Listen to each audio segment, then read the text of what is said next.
Fui Navy SEAL, endurecida en el infierno. Pero nada me preparó para la verdadera batalla. Una sala de tribunal de tráfico en una pequeña ciudad de Texas.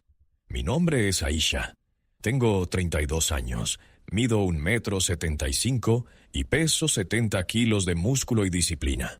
Durante 8 años mi mundo fue el agua helada, la arena en cada rincón de mi cuerpo y el sonido del acero contra el acero. Fui Navy SEAL. Fui una de las primeras mujeres en pasar por el infierno de la BUD/S y salir por el otro lado con el tridente de oro en mi pecho. Aprendí a respirar bajo el agua mientras me ahogaba, a navegar por estrellas en la oscuridad más absoluta y a desarmar a un hombre en menos de 3 segundos. Pero nada, absolutamente nada en mi entrenamiento me preparó para la humillación silenciosa de la sala de un tribunal de tráfico en una pequeña ciudad de Texas. La sala del tribunal era un congelador, no por la temperatura, sino por la atmósfera.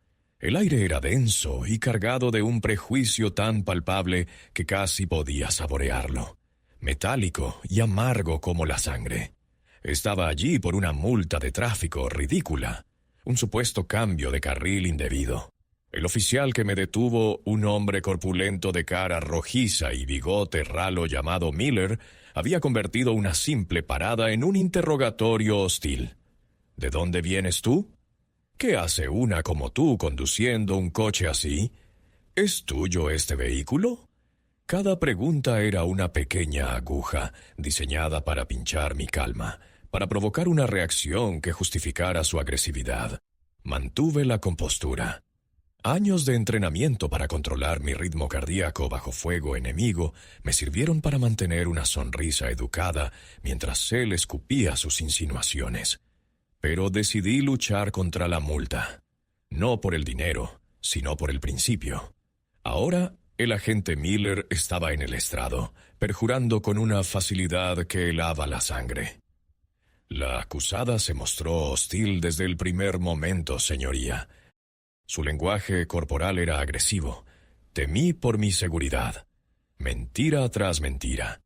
Yo estaba sentada, con la espalda recta, las manos cruzadas sobre mi regazo. Mi rostro una máscara de serenidad. Era la misma postura que adoptaba en las sesiones informativas antes de una misión. Atenta, analizando, controlando cada músculo. Mi abogado, un defensor público joven y abrumado, hacía lo que podía. Pero era como tratar de detener un tren de mercancías con una red de mariposas. Analicé a Miller mientras hablaba. Su postura era arrogante, ligeramente inclinado hacia adelante, como un matón de patio de colegio. Su barriga cervecera se asomaba por encima del cinturón de servicio, cargado con una pistola, una taser, esposas y una radio. Su mano derecha jugueteaba constantemente con el broche de la funda de su arma. Un tic nervioso. Una señal de inseguridad. Un hombre que necesita tocar su poder para sentirse poderoso. En mi mente tracé un mapa de sus debilidades. Su equilibrio era deficiente debido a su peso, su alcance era limitado, y su dependencia del equipo lo hacía predecible. Descarté la información. Era irrelevante. Esto era un tribunal, no una zona de combate. La disciplina era mi arma aquí. Dadas las circunstancias y el testimonio del oficial, el tribunal considera a la acusada culpable. Multa de $500 y 12 horas de servicio comunitario. El martillo del juez sonó como un disparo en la sala silenciosa. Un murmullo recorrió la pequeña audiencia. $500 por un cambio de carril. Era un castigo, no una multa. Un mensaje.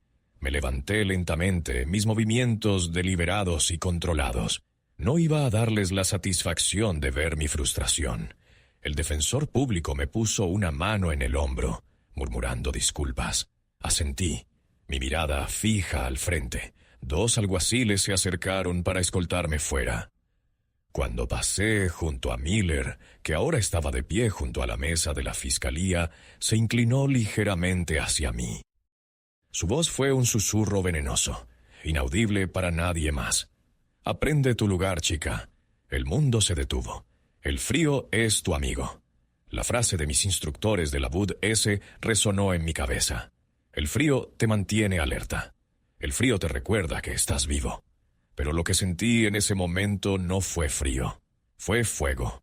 Un torrente de lava que subía desde mis pies, quemando cada gramo de mi disciplina. Me detuve en seco. Me giré lentamente para mirarlo, para que viera en mis ojos la estupidez colosal que acababa de cometer. Mi movimiento fue tranquilo, no agresivo. Pero para Miller, un hombre cuya autoridad se basaba en el miedo que inspiraba, mi desafío silencioso fue intolerable.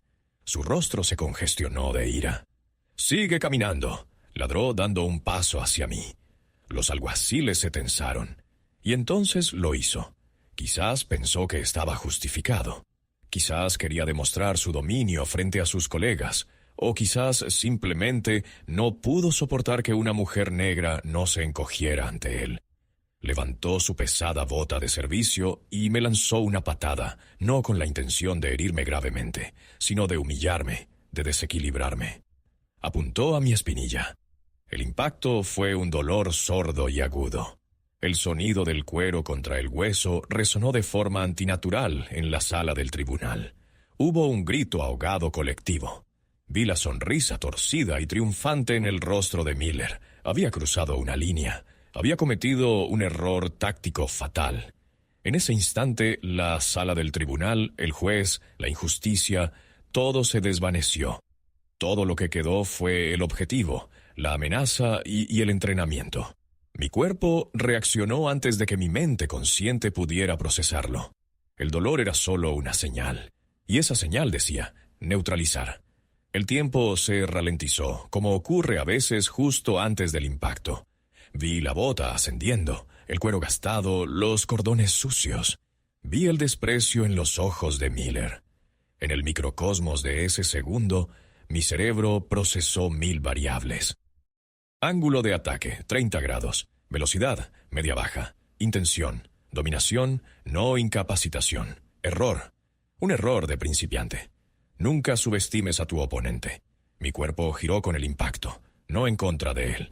Un principio básico, redirigir la energía, no absorberla. La patada conectó con mi espinilla, pero en lugar de doblarme, mi pierna se convirtió en un pivote.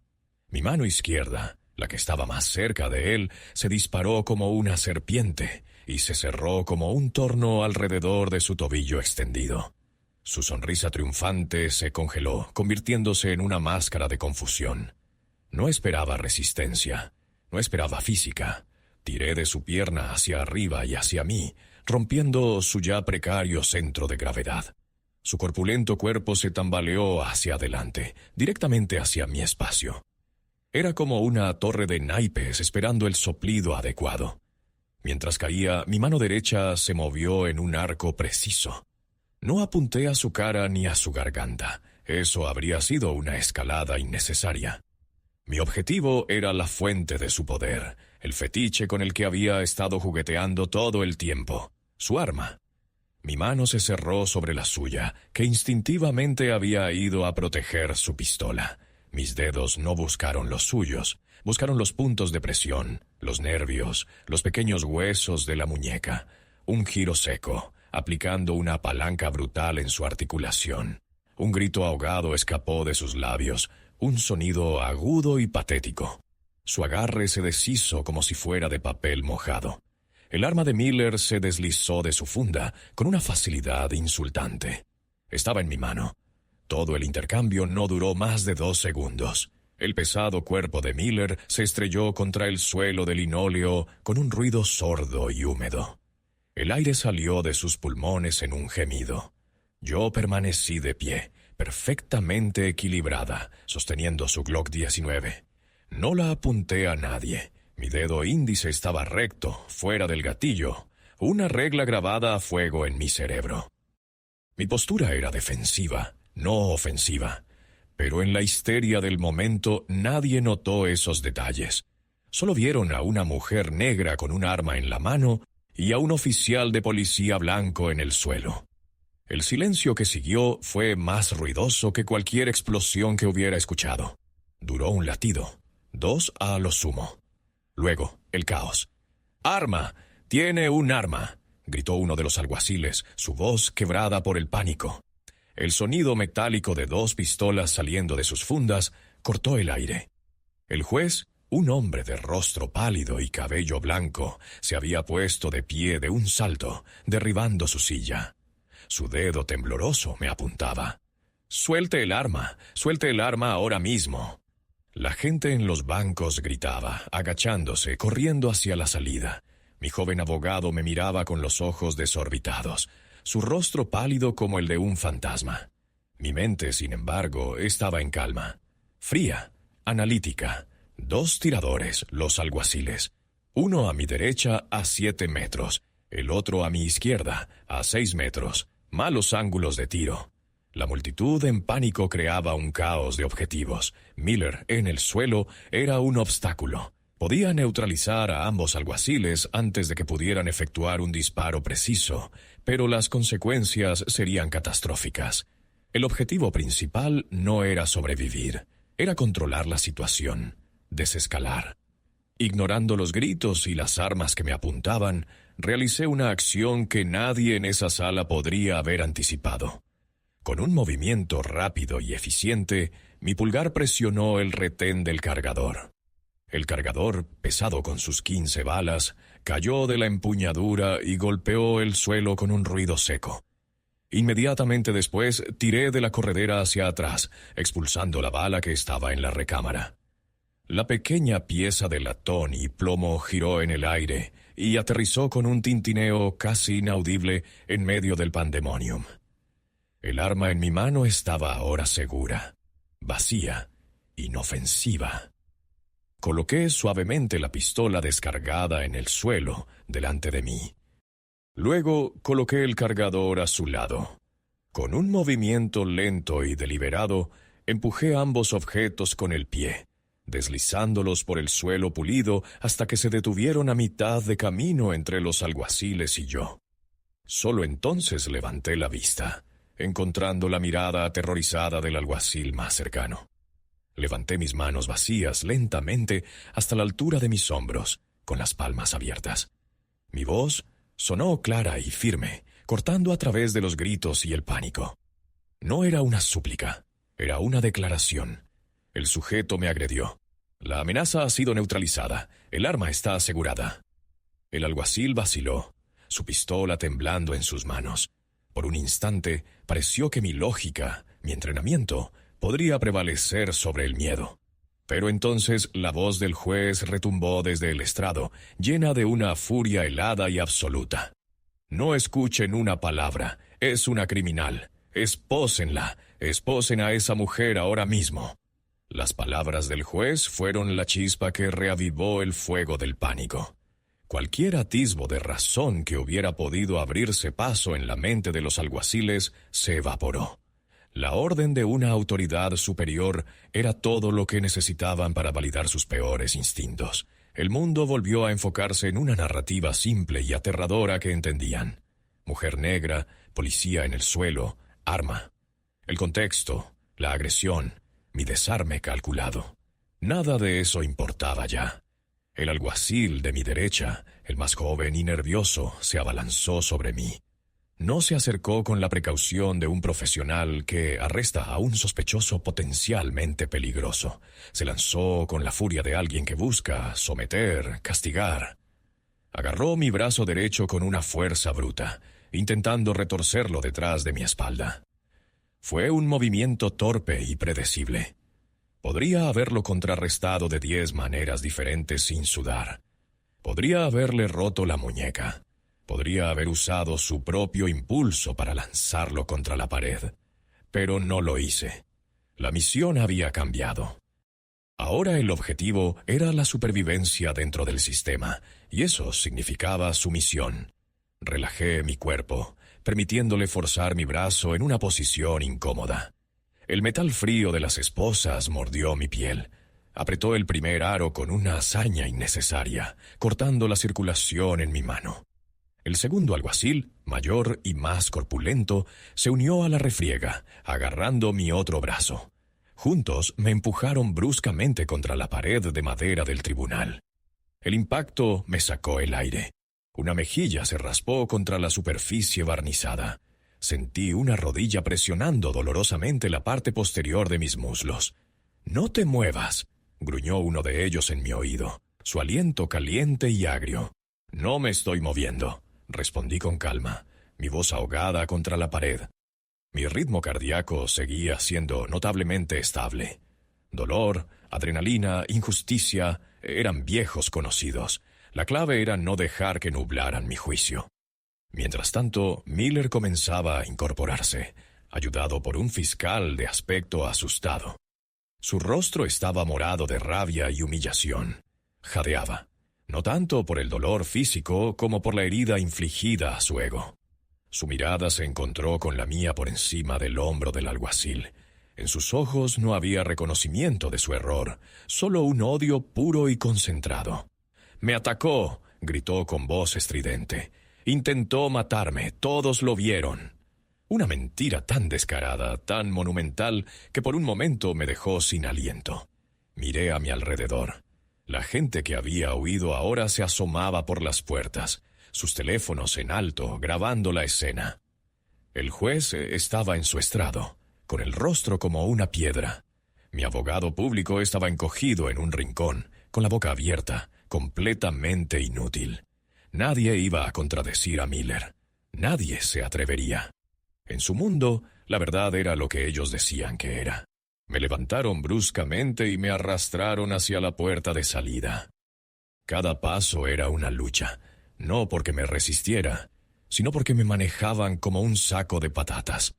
Al pasar junto a Miller, se acercó, su rostro a centímetros del mío.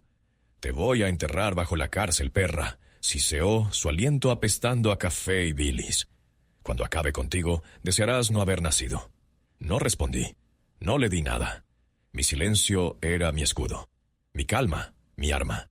Lo miré directamente a los ojos, memorizando cada detalle de su rostro lleno de odio. En la guerra, conoces a tu enemigo. Y esto, sin duda, era la guerra. Me sacaron de la sala del tribunal y me arrastraron por un pasillo mal iluminado que olía a desinfectante y desesperación. Las puertas se cerraron detrás de nosotros, ahogando los murmullos de la sala. Me empujaron a una pequeña sala de interrogatorios. Una mesa de metal, 3 sillas, una cámara en la esquina del techo. Me obligaron a sentarme, mis manos esposadas dolorosamente detrás de mi espalda. Los 2 alguaciles se quedaron junto a la puerta como centinelas, sin decir una palabra. Pasaron los minutos, que se sintieron como horas. El dolor en mis muñecas era una constante palpitación. Flexioné los dedos para intentar mantener la circulación. Repasé los acontecimientos en mi mente, una y otra vez, analizando cada movimiento, cada decisión. ¿Cometí un error? Mi entrenamiento decía que no. Había neutralizado una amenaza directa con la mínima fuerza necesaria. Había asegurado el arma. Había desescalado la situación táctica. Pero había fracasado estrepitosamente en comprender el verdadero campo de batalla. Este no era un enfrentamiento físico, era un enfrentamiento de poder, de percepción, de prejuicio. Y en ese campo de batalla yo estaba desarmada desde el principio. La puerta se abrió y entró un hombre que no había visto antes. Era alto, de unos 50 años, con el pelo canoso y un traje caro que parecía fuera de lugar en ese edificio decrépito. No era un policía. Se movía con la confianza de alguien acostumbrado a estar al mando. Detrás de él venía mi abogado público, que parecía aún más pequeño y asustado en su presencia. El hombre del traje se sentó frente a mí, colocando un maletín de cuero sobre la mesa. No me miró a mí, sino a los alguaciles. «Fuera», dijo con una voz tranquila pero llena de autoridad. Los alguaciles intercambiaron una mirada y, tras una breve vacilación, salieron y cerraron la puerta. El hombre finalmente fijó sus ojos grises y penetrantes en mí. «Señorita», consultó un archivo que sacó de su maletín. «Aisha Johnson, mi nombre es Benjamin Carter, soy el fiscal del distrito». Hizo una pausa, dejando que el peso de su título se asentara en la pequeña habitación. tiene usted un problema muy, muy serio. El oficial Miller me agredió, dije con calma. Carter esbozó una sonrisa que no llegó a sus ojos. Lo que tengo aquí, dijo, golpeando el archivo, es el testimonio jurado del oficial Miller, de 2 alguaciles del tribunal y del honorable juez Reynolds. Todos afirman que usted atacó brutalmente a un oficial de la ley, le robó su arma de servicio y amenazó a toda la sala del tribunal. Asalto agravado a un oficial, intento de asesinato, terrorismo. Puedo seguir. El absurdo de las acusaciones era asfixiante. Eso es una mentira.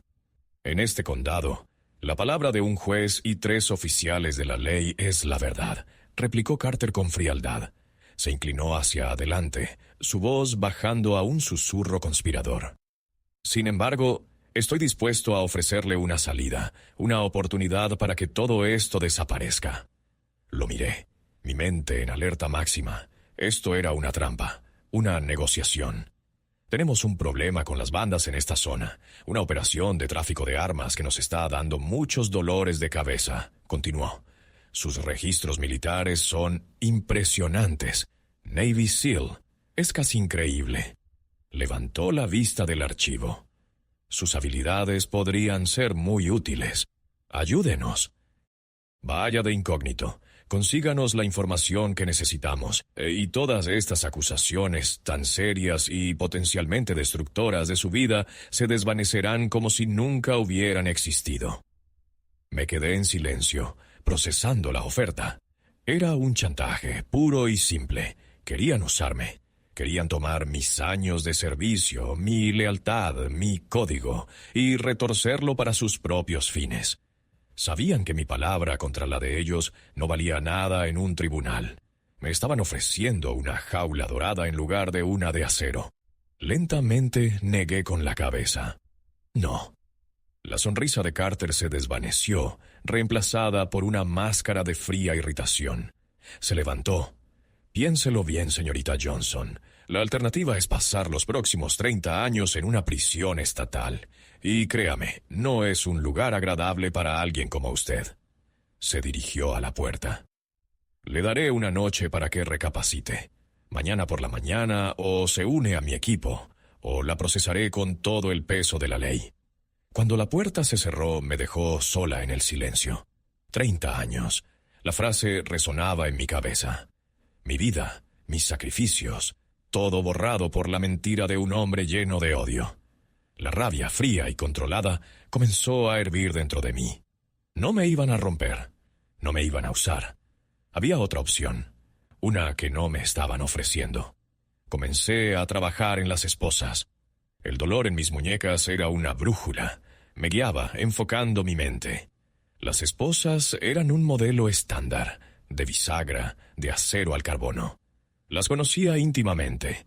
Había practicado escapar de ellas cientos de veces, bajo el agua, en la oscuridad, con las manos entumecidas por el frío. El alguacil joven, en su afán por castigarme, había cometido un error crítico. Las había apretado demasiado. Unas esposas demasiado apretadas restringen el movimiento de la mano, sí, pero también crean una tensión constante en el mecanismo de bloqueo. Un punto de presión que podía explotar. Empecé contrayendo los músculos de mis antebrazos y manos, luego relajándolos bruscamente. Un pulso, una y otra vez. Era un ejercicio de paciencia y control del dolor. Con cada pulso, sentía el metal morder más profundamente, pero también sentía una microvibración en el trinquete. Estaba buscando la resonancia, el punto débil. Al mismo tiempo, mi mente corría, trazando planes, evaluando escenarios. La oferta del fiscal del distrito, Carter, no era una oferta, era una sentencia. Ir de incógnito para él sería convertirme en su peón, desechable y sin derechos. Si me negaba, me enterraría bajo el sistema judicial. Ambas opciones eran inaceptables. Debía crear una tercera opción. La puerta de la sala de interrogatorios no tenía ventana. La cámara en la esquina era mi única audiencia. No podía simplemente liberarme y esperar. Necesitaba un catalizador, un momento de distracción. La vida, como el combate, Es una cuestión de sincronización. Después de lo que parecieron 20 minutos, sentí un ligero clic en la esposa derecha. No era la liberación completa, pero era el primer paso. El trinquete se había movido una sola muesca, dándome 1 milímetro de espacio vital. Era todo lo que necesitaba. Comencé a dislocarme el pulgar. Un dolor agudo y nauseabundo recorrió mi brazo, pero lo ahogué. Era un dolor con un propósito. Con el pulgar doblado en un ángulo imposible, empecé a retorcer la mano, el hueso raspando contra el metal. La piel se desgarró. La sangre, caliente y espesa, comenzó a lubricar el acero. El sonido de pasos en el pasillo me hizo detenerme. Me quedé inmóvil, respirando lenta y profundamente para controlar el dolor y el sonido de mi esfuerzo. La puerta se abrió y entró el alguacil mayor. Llevaba una botella de agua de plástico y una bolsa de papel. Dejó ambas cosas sobre la mesa con un ruido sordo. «Carter dijo que te diera esto», gruñó sin mirarme a los ojos. «Tienes 5 minutos». No dije nada. Esperé a que se fuera. Cuando la puerta se cerró de nuevo, reanudé mi trabajo con una urgencia renovada. La sangre hacía que todo fuera resbaladizo. Con un último tirón que me arrancó un gemido ahogado, mi mano derecha se liberó. Estaba hinchada, sangrando y me dolía como el infierno, pero estaba libre. La segunda esposa fue más fácil. Sin la tensión de mi otro brazo, pude manipularla con más libertad. Usé el borde metálico de la mesa para hacer palanca en el eslabón de la cadena. Unos cuantos tirones bruscos y el pasador de la bisagra cedió. Las esposas cayeron sobre la silla con un ruido sordo. Me puse de pie, sacudiendo la sangre de mi mano libre. Mi pulgar estaba morado y palpitaba, pero funcionaba. Lo volví a colocar en su sitio con un chasquido enfermizo. El dolor me hizo ver estrellas por un segundo. Lo ignoré. Miré la botella de agua y la bolsa. Dentro de la bolsa había un sándwich seco y una manzana. Abrí la botella de agua y bebí profundamente. Luego me eché un poco en la mano herida para limpiar la sangre. Examiné la habitación, la cámara, la puerta, la mesa de metal atornillada al suelo. No había armas. No había escapatoria fácil. Pero no buscaba una escapatoria. Buscaba justicia. Y a veces la justicia requiere que quemes el sistema desde dentro. Mi plan era arriesgado, peligroso. Implicaba confiar en que mis enemigos fueran exactamente quienes habían demostrado ser: arrogantes, predecibles y violentos. Tomé el sándwich y lo mordí, masticando lentamente. Necesitaba energía. Luego me senté de nuevo en la silla, colocando mis manos detrás de la espalda, como si todavía estuviera esposada. Crucé los brazos de manera que la mano herida quedara oculta. Adopté una postura de derrota, encorvando los hombros, bajando la cabeza. Tenía que parecer rota, sumisa. Esperé. El alguacil regresó exactamente 5 minutos después. Abrió la puerta bruscamente. «¿Terminaste?», preguntó. Levanté la cabeza lentamente. «Necesito ir al baño», dije con voz débil. Él suspiró con fastidio. «Vamos». Se acercó para levantarme. Ese era el momento. Cuando su mano se posó en mis hombros, exploté. No con la furia que él esperaba. No con gritos. Mi movimiento fue un flujo silencioso y eficiente. Mi mano libre salió disparada de detrás de mi espalda y se clavó en su garganta. No fue un golpe para matar, sino un golpe de punta de dedos en el nervio vago, justo al lado de la tráquea. Es un golpe que sobrecarga el sistema nervioso. El cuerpo no sabe cómo reaccionar. El corazón se acelera y se ralentiza al mismo tiempo. La presión sanguínea cae en picado. Los pulmones se contraen. El alguacil se ahogó. Sus ojos se abrieron con sorpresa y pánico. Se tambaleó hacia atrás, sin aire, sus manos volando hacia su cuello. No le di tiempo a recuperarse. Pivoté sobre mi pie, usando su propio peso para guiarlo. No lo ataqué. Lo moví. Lo dirigí directamente hacia el marco de la puerta. Su cabeza golpeó el metal con un sonido hueco y repugnante. Se desplomó en el suelo inconsciente. Me moví con rapidez. Le quité la pistola. las esposas y la radio del cinturón. Esposé sus manos a la pata de la mesa de metal. Me puse su radio en el oído. Ya podía oír las llamadas nerviosas. Unidad 12, ¿cuál es su estado? Responda. Me asomé por la puerta. El pasillo estaba vacío, pero no por mucho tiempo. Mi objetivo no era la puerta principal. Eso sería un suicidio. Mi objetivo era la cámara, la evidencia. Corrí por el pasillo en la dirección opuesta a la salida. Buscaba la sala de servidores, la sala de vigilancia. En un edificio como este, a menudo estaban mal protegidas. Encontré una puerta con una pequeña etiqueta que decía «Ti evidencia». Estaba cerrada con una simple cerradura de pomo. Un paso atrás, una patada lateral justo al lado de la cerradura, y la jamba de madera se hizo añicos. La habitación era pequeña y estaba llena de servidores zumbando. En una pared, una serie de monitores mostraban imágenes de todo el edificio. Uno de ellos mostraba la sala de interrogatorios, con el alguacil inconsciente en el suelo. Otro mostraba el pasillo por el que acababa de entrar. Busqué frenéticamente el servidor de grabación. Lo encontré.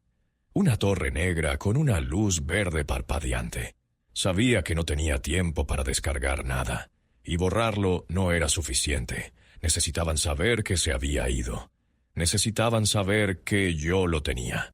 Abrí la carcasa del servidor y empecé a desconectar los discos duros. Eran 4. Eran del tamaño de un ladrillo pequeño. Mientras desconectaba el tercero, oí gritos en el pasillo. «Está aquí, en la sala de servidores». Agarré los 4 discos duros y me di la vuelta. La puerta estaba bloqueada por 2 policías, no alguaciles, con las armas desenfundadas. Detrás de ellos vi la cara lívida de Miller. «Se acabó, Johnson», gritó uno de los policías. «No tienes a dónde ir». Tenían razón. No había salida por esa puerta, pero siempre hay otra salida. Mi mirada se dirigió a la ventana al final de la pequeña habitación. Era una ventana de guillotina, vieja, con barrotes en el exterior. Estaba en un segundo piso, unos 6 metros hasta el asfalto del aparcamiento de abajo. Sonreí. «Creo que se equivocan», dije, sosteniendo los discos duros en alto. «Tengo exactamente lo que vine a buscar». Y con eso corrí hacia la ventana. Usé la culata de la pistola del alguacil para romper el cristal y me lancé a través del marco destrozado, hacia los barrotes. Mi cuerpo se estrelló contra los barrotes con una fuerza calculada. No intentaba romperlos, eso era imposible. Mi objetivo era usarlos como anclaje. Mis dedos se envolvieron alrededor de las frías barras de hierro, el impacto sacudiendo mis brazos hasta los hombros. Por un instante quedé colgando, a 6 metros del suelo, con el cristal roto cayendo a mi alrededor, como una lluvia brillante y peligrosa. Detrás de mí, en la sala de servidores, oí los gritos de asombro y las órdenes confusas. Disparar era un riesgo. Podían alcanzar los discos duros, la única palanca que yo tenía. Colgando de la ventana tenía una vista clara del aparcamiento.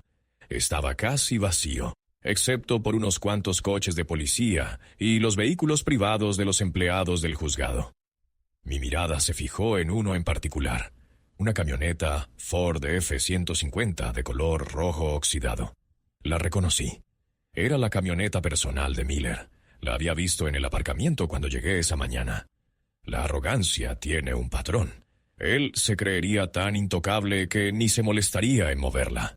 Con los discos duros metidos a presión bajo el cinturón de mi pantalón, comencé a moverme. No hacia abajo, sino hacia un lado. Los barrotes cubrían varias ventanas del antiguo edificio de ladrillo. Usando mi entrenamiento de escalada y movimiento en entornos urbanos, me desplacé lateralmente, barra por barra, como un cangrejo. Era un esfuerzo brutal para los músculos de mis hombros y mi agarre, especialmente con mi mano herida, pero la adrenalina era un combustible potente. Escuché sirenas acercándose. Más unidades respondían. El tiempo se agotaba. Finalmente llegué a la esquina del edificio. Allí una tubería de desagüe de hierro fundido corría verticalmente desde el techo hasta el suelo. Era vieja, oxidada, pero sólida.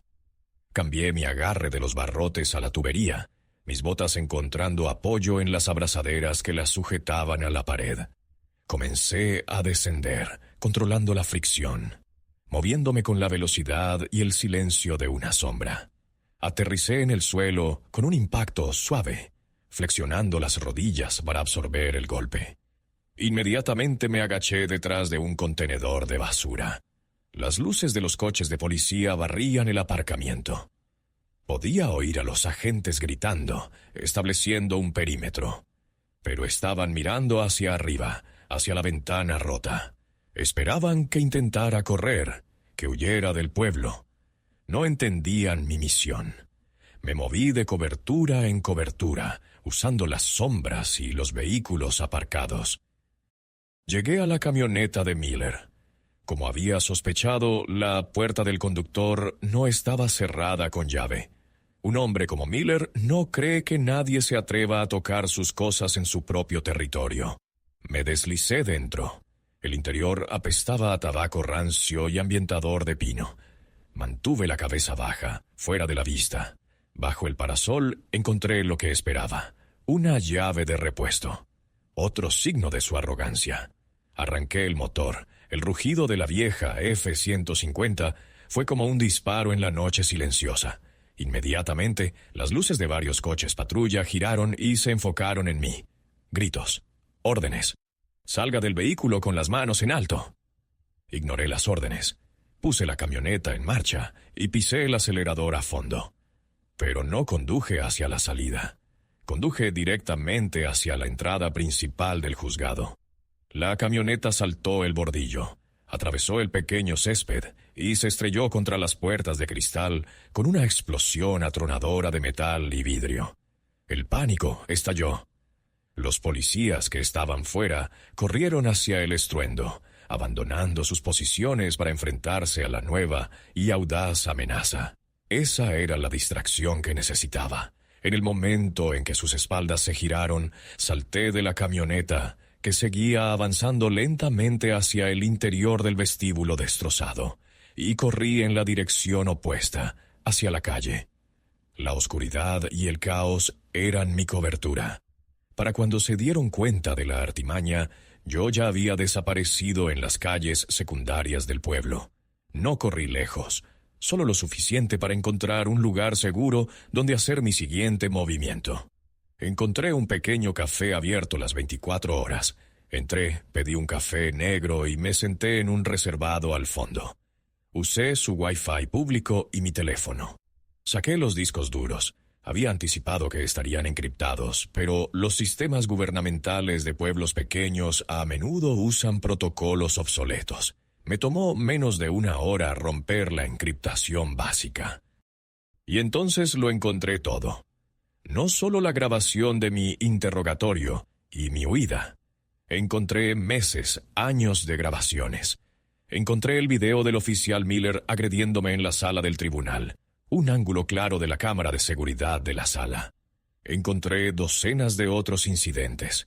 Miller acosando a otros ciudadanos. El juez Reynolds haciendo tratos turbios en su despacho. El fiscal Carter discutiendo cómo presionar a acusados para que aceptaran acuerdos de culpabilidad injustos. Tenía todo su sistema corrupto en 4 pequeños discos duros. Creé varias copias de seguridad en la nube. Luego redacté un correo electrónico. El destinatario era el editor de un importante periódico estatal conocido por su periodismo de investigación. El segundo destinatario era la oficina del FBI más cercana. Y el tercero, la División de Derechos Civiles del Departamento de Justicia. Adjunté los archivos de video más condenatorios. El asunto del correo era simple. Evidencia de corrupción en el juzgado del condado de nombre del condado. En el cuerpo del correo escribí mi historia. De forma concisa, objetiva. Describí la multa de tráfico, la agresión, el arresto falso y el intento de chantaje por parte del fiscal del distrito.